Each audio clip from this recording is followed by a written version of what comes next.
Welcome back to my channel. তোমরা সবাই কেমন আছো? আশা করি খুব ভালো আছো, সুস্থ আছো।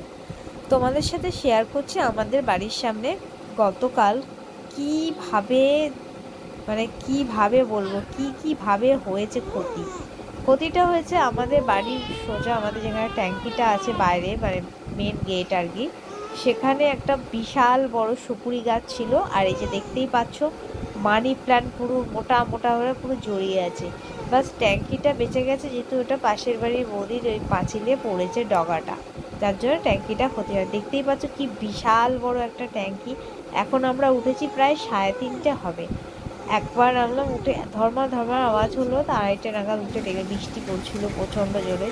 তখন তো অন্ধকার বেরোয়নি, তারপর ঘুম হচ্ছিল না, কী হবে আরও কী হবে, ক্ষতি আরও কী হবে, এই চিন্তা থেকেই থাকছে। এইবার কি হলো, তা উঠে পড়েছি 3:30 নাগাদ, উঠে বানানো চলে এবার আলো ফুটে যাবে, উঠি। তো দেখো আমার শ্বশুর আমার তোমাদের দাদা আর কি, বাবা আর এরা দেখছে আর কি, দাঁড়িয়ে কী করবে, বেরোতে পারছে না ওয়েট থেকে, আটকে গেছে।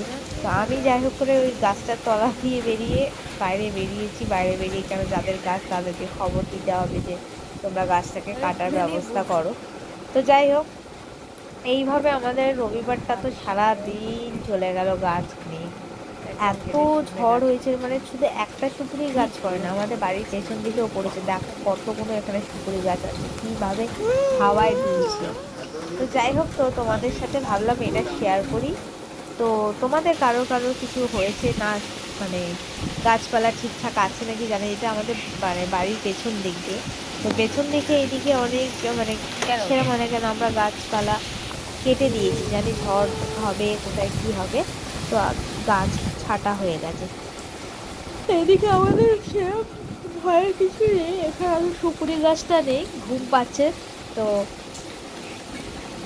দেখো কি জোরে জোরে ঝড় হচ্ছিল না, এই যে আমাদের বাড়িতে দেখেছো জল আছে, পুরো জল, এখানে গাছ কেটে দেওয়া হয়েছে। এবার আমি যাবো একটু এইদিকে দেখি কি কোথায় কি হয়েছে। দেখো পুকুরটা পুরো ডুবে গেছে, কত বড় পুকুরটা, তাই না? এবার আমি ভিজে এবার বাড়ির দিকে চলে এলাম।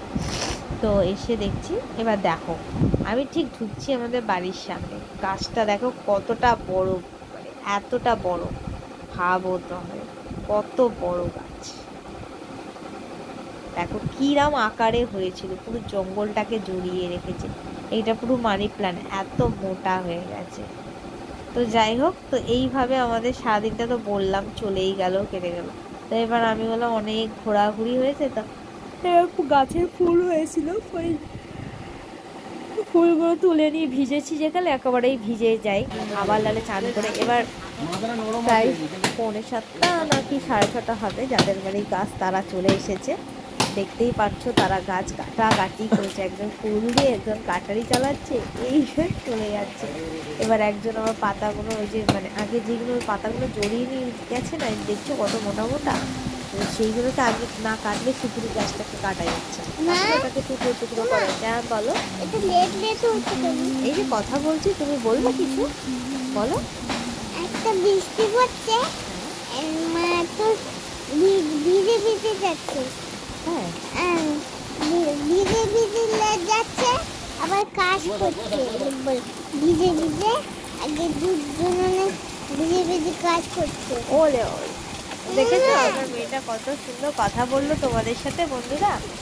ঠিক আছে, তোমরা তাহলে এটা মানে দেখো। তারপরে আমাদের এটা বাড়ির, এটা তো বলতে ভুলেই গেছি, বাড়ির পেছন দিকে একটা বিশাল বড় সবেদা গাছ ছিল। আর এই সুপুরি গাছটা, দাঁড়া আমি একটু কথা বলে নিই। হ্যাঁ বলো।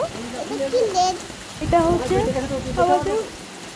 আমাদের ঘরের পেছন দিকে, এই সুপুরি গাছটা আমাদের এই দিকে ঘরের দিকে পড়ে গেছিলো। তো এটাকে ও আর আমার বাবা মিলে, তোমার হচ্ছে রাত 12:30 হবে এরকম, 12:30টায় গিয়ে বেঁধে এসেছিলো দড়ি দিয়ে। এবার ওদের বাড়ির একটা লোক যে গাছ কাটছিল, তাকে ধরে বললাম এই সবেদা গাছ